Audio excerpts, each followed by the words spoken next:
Jamaat MP demands washing machine, microwaves and curtains. নিজের থেকে অফারও দিয়ে দিলেন যে আমি সব দিয়ে দেব। ওনার কাছে চাইছে নাকি কেউ যে উনি দিবেন? আমরা অনেক কষ্টের পরে এই পার্লামেন্ট আমরা পেয়েছি, এবং আমি আমার প্রথম স্পিচেও বলেছিলাম যে the best part of the parliament এই যে এখানে স্বৈরাচারের কোনো দোসর বা ফ্যাসিস্টের কেউ নেই। স্পিকার, গত পার্লামেন্ট শুধু পার্লামেন্টের গণতন্ত্রের হত্যা করে না, এই পার্লামেন্টের স্ট্যান্ডার্ডকে সাংঘাতিকভাবে নষ্ট করেছে। আমরা দেখেছি মানুষ স্পিকার, এখানে মমতাজ থেকে আরম্ভ করে এখানে গান হয়েছে, এখানে অন্য কিছু হয়েছে। আমার কাছে মনে হচ্ছে যে ডাইরেক্টলি ওদিকে না গেলেও কিছু কিছু জায়গায় কিন্তু আমরা ওদিকে চলে যাচ্ছি। আমরা কিন্তু মেম্বার অফ পার্লামেন্ট ছাড়াও we are the ambassadors of the parliament. আমরা যখন বাইরে কোথাও যাই আমরা এই পার্লামেন্টকে রিপ্রেজেন্ট করি। মানে স্পিকার, কালকে পরশুদিন পার্লামেন্ট থেকে যাওয়ার পরে আমি অনেক টেলিফোন পাই এবং সেখানে আমি ডিফেন্ড করার চেষ্টা করি, এবং ডেইলি স্টার নিউজ করে Jamaat MP demands washing machine, microwaves and curtains.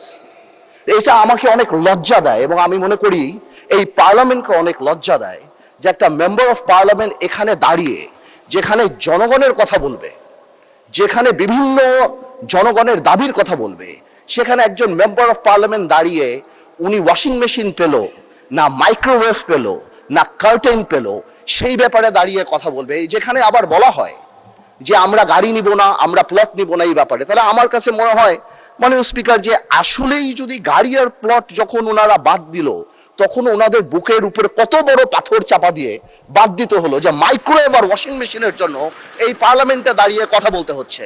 মাননীয় স্পিকার, আমার মনে হচ্ছে যে এই স্ট্যান্ডার্ড আর স্ট্যাচার আমাদেরকে মেনটেন করা উচিত, এবং আমি বলবো আমাদের মাননীয় যারা আছেন ওনাদেরকে, স্পেশালি আমাদের বিরোধী দল, এবং এটা কালকে হয়তো আমাদেরকেও বলতে পারে, আমি জেনারেলি এটা বলছি যে উই মাস্ট, আমি শেষ করছি যে আমি খুব সিরিয়াসলি বলছি। তারপরে যদি আমার ভাই যেহেতু কমেন্ট করেছেন, উনি চান আমি ওনাকে এম্বারাস না করে আগামীতে যদি ওনার পর্দার মাইক্রোওয়েভ লাগে, আমি আমার তরফ থেকে ওনাকে একটা মাইক্রোওয়েভ দিতে চাই, এবং আমি প্রধানমন্ত্রীকে রিকোয়েস্ট করতে চাই যদি ওয়াশিং মেশিনটা উনি দেয়, এবং হোম মিনিস্টার থাকলে আমি বলতাম যে উনি পর্দাটা যদি কিনে দিয়ে ওনার সংসারটা আমরা গোছায় দিতে পারতাম, তারপরে যদি আমার পার্লামেন্টকে উনি এম্বারাস না করতো।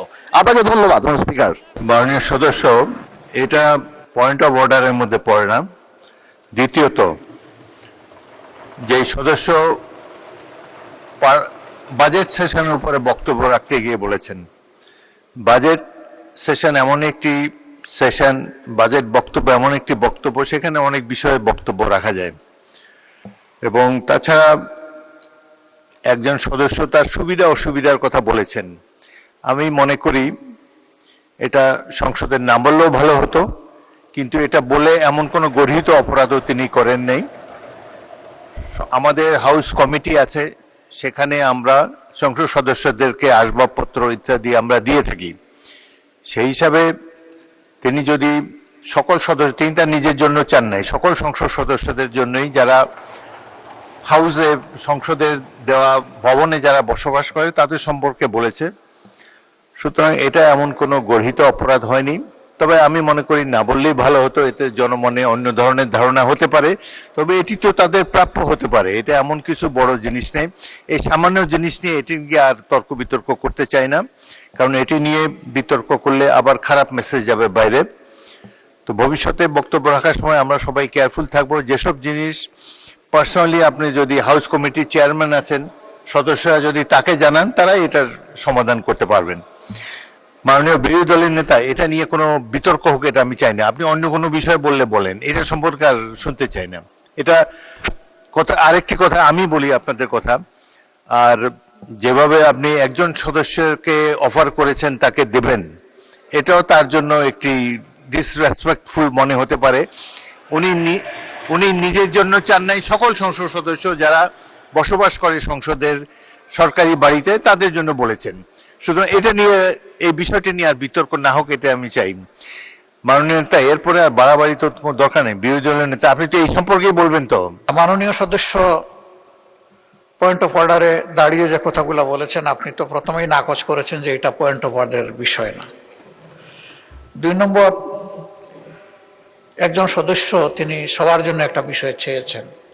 আপনি রাইটলি বলেছেন যে এটা হাউসে না বলে এটার জন্য কমিটি আছে, ওখানে বললেই হতো।